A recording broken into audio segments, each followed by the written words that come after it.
আজকে যে দুর্ভোগে পড়ছেন সেটা আপনার দীর্ঘদিন আপনাদের কিছু দায়িত্বের অবহেলা আছে। যত ময়লা আছে খালে ভালো, এখন তো খাল নাই, আর হয়তো করে এটা রাস্তা হয়ে যাবে। তারপরও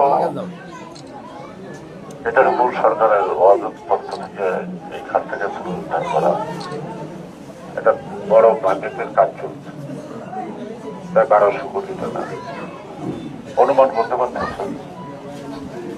দুই দিকটা গার্ডওয়াল করে মাঝখানটা পরিষ্কার রাখা।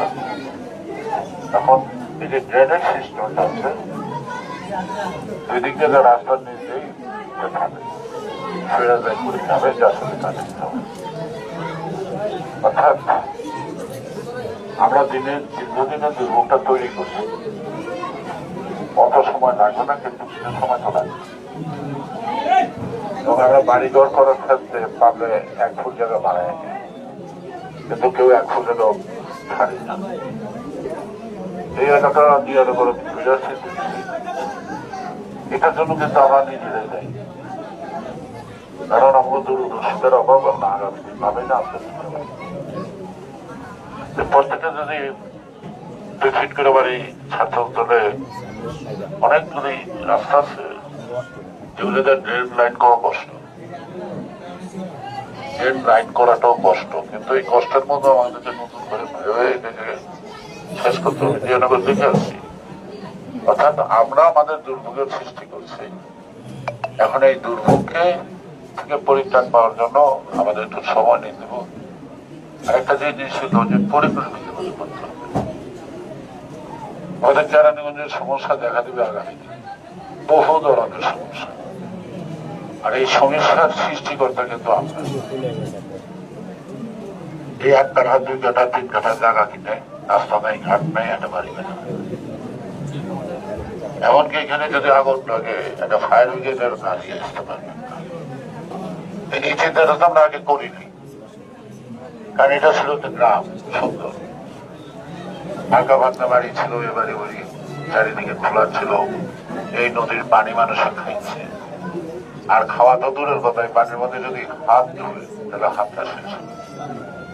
সেই জন্য আমাদেরকে আগামী 50-60 বছর পর এই কেরানীগঞ্জে কেমন হবে এইটা ভেবেই কিন্তু আমাদের উন্নয়নের পরিকল্পনাটা রাখতে হবে, মাস্টার প্ল্যান। দেরি হোক, কিন্তু এখন থেকে একটা মাস্টার প্ল্যান থাকবে। এইগুলি যদি পরিকল্পিত ভাবে বাড়ি হইতো, কোনো মাস্টার প্ল্যান থাকতো, তাহলে আজকে যে দুর্ভোগগুলি আছে এই দুর্ভোগগুলি কিন্তু থাকতো না। কারণ আমরা চিন্তা করি নাই যে আমার এই বাড়ি থেকে বেরোতে হবে, আমি চিন্তা করি নাই আমার ছেলে মেয়েরা বড় হবে, ওরা আয় রোজগার বেশি করবে, ওরা গাড়ি কিনবে, বাড়িতে আসবে। কিন্তু যেহেতু আমরা জমির আইন দিয়ে হাইট অভ্যস্ত, এই বাড়ির উপর দিয়ে আমরা এই বাড়ি পুরো পাড়া করতাম, সেই কারণে বাড়ি গড়ার সময় কিন্তু আমরা এগুলি খেয়াল করতে পারি।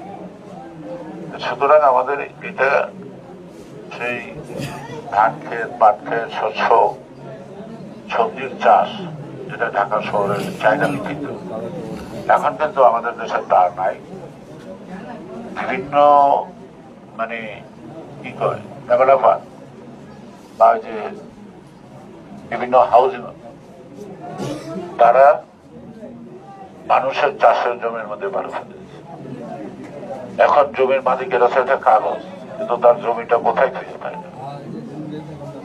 আপনারা যত ছোট সমস্যার কথা বলেন, আমাদের সমস্যাগুলো এত ছোট না, আমাদের সমস্যাগুলো কিন্তু অনেক বড়। এই বড় সমস্যাগুলিকে আমরা সমাধান করতে পারলে ছোট সমস্যাগুলি থাকে না, থাকবে না। এই রাস্তাগুলো ওইটা করা, প্রতি বছরই মেরামত করা ব্যাপার আছে, ওদের লোকাল গভর্নমেন্টই করতে পারে, তাই না? কিন্তু আমরা জানি যে যত টাকা কেরানীগঞ্জে আসছে উন্নয়নের জন্য, রাস্তাঘাটের জন্য, তার 4 ভাগের 1 ভাগ টাকা ব্যয় হয়নি।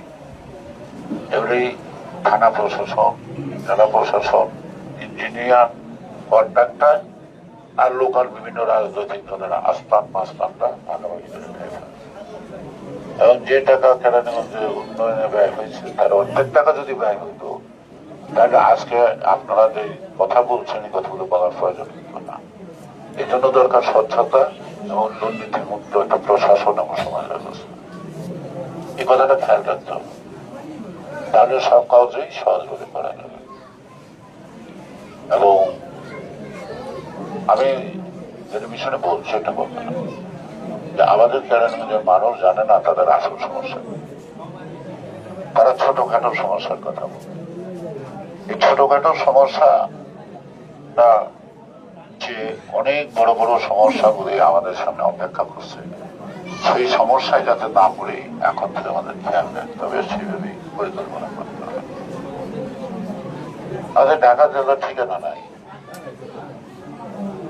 আমাদের ডিসি সাহেব থেকে বেলি রোডে মন্ত্রী বেড়ায়, আমাকে এসপি সাহেব থেকে বেলি রোডে মন্ত্রী বেড়ায়, কিন্তু ঢাকা জেলার ভিতরে এখন ডিসি অফিসও নেই, এসপি অফিসও নেই, পুলিশ লাইনও নেই। অন্যান্য জেলায় আদালত আছে, আমাদের দেশে আদালত নেই, আছে। তাহলে আপনারা কি চান যে ঢাকা জেলার মধ্যে ঢাকা জেলাটা গড়ে উঠুক, একটা ঠিকানা আসুক? আমার ঠিকানা কোথায় আমি জানি না। এবং এই ঢাকা জেলার বিভিন্ন ধরনের সরকারি অফিস আছে, সবগুলি ঢাকার ভিতরে, তো আমার এই ভূখণ্ডের না। আমাদের প্রথম লড়াইটাই করতে হবে, একটা স্বয়ং সম্পূর্ণ জেলা তৈরি করতে হবে।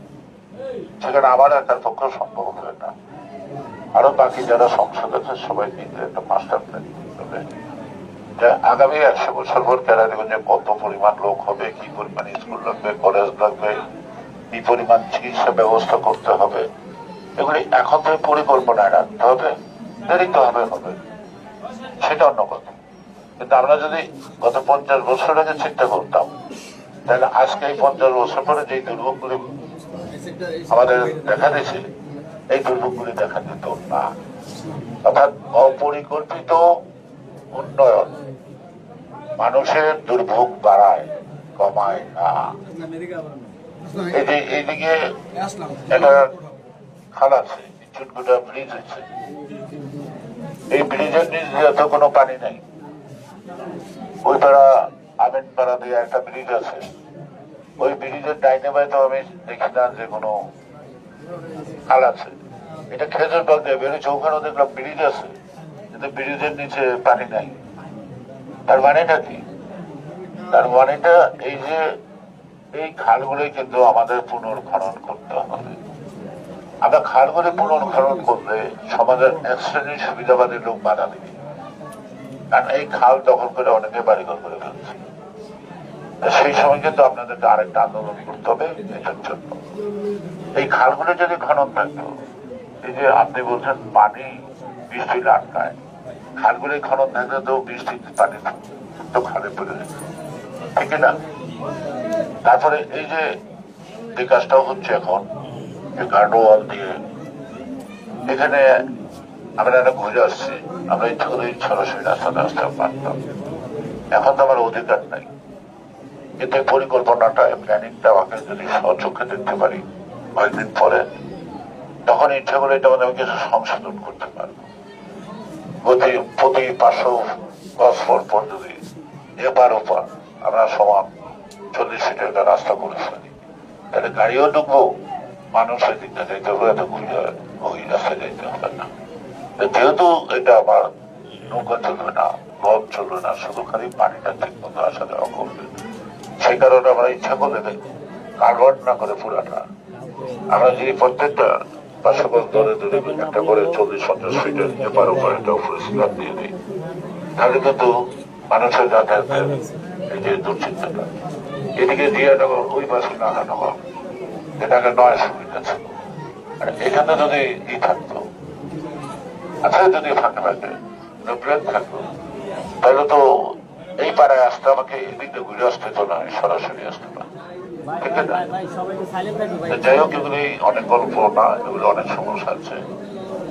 আমরা সমস্যার সমাধানের অধিকারটা পাই, দায়িত্বটা পাই, তারপরে আমরা মিলেমিশে বসেই সবার সাথে আলাপ করে, কারণ যারা সমস্যার সৃষ্টি করছে তাদের তো লাগে, যাতে নতুন করে সমস্যার সৃষ্টি না করে সমস্যার সমাধানের ক্ষেত্রে সবাই সহযোগিতা করে। আর একটা কথা হলো, ভোট কারে দিলে জানিয়ে দেন না কেন, ভোট কেন্দ্রে যান নাকি? ভোট কেন্দ্রে গেলে তো বোঝা যাবে কারে ভোট দিয়ে ভোট দেবেন। এই স্বাধীনতা তো আপনাদের আছে। আমি নির্বাচনে দাঁড়াইছি, এটা সত্য, আমি একটা ভোট আপনাদের কাছে চাইছি নাকি?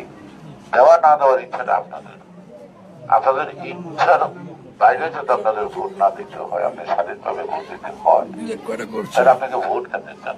এবারকার কিন্তু ভোট কেন্দ্রে যাওয়াটা জরুরি, কারণ বহু বছর আপনারা ভোট নিয়ে সিনেমিনি দেখছেন, খেলাধুলা দেখছেন, কিন্তু এইবার অনেকটা সুযোগ আছে নিজে ইচ্ছা মতো ভোটটা কেন্দ্রে গিয়ে আছেন।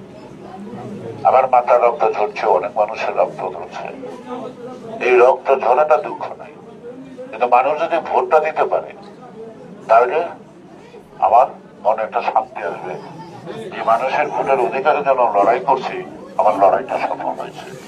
সেই ভোট আমি হারতেও পারি, সে আমি জিততেও পারি, তাতে কিছু যায় আসে না।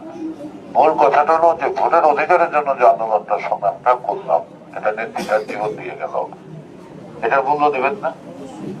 এই জন্য আপনাদের প্রথম দায়িত্ব আপনার ভোট কেন্দ্রে যান। আর একটা যুদ্ধ করে দেশ স্বাধীন করছি, 53 বছর বয়সে নিশ্চয়ই আমরা এটা পাকিস্তান বানাতে চাই। আমাদের স্বাধীনতার পর আমাদের অনেক দুষ্টুটি আছে, সেগুলো আমরা সংশোধন করবো নাকি? ওটার নাম হয়তো সংস্কার, কিন্তু সংস্কার করে তো আমরা এখানে পাকিস্তানের পতাকা উড়াবো না, ঠিক না? সুতরাং যারা পাকিস্তানের পক্ষে আমার মা বোনের ইজ্জত হরণ করছে, যারা পাকিস্তানের পক্ষে আমাদের ছেলে মেয়েদের ধরাই দিচ্ছে,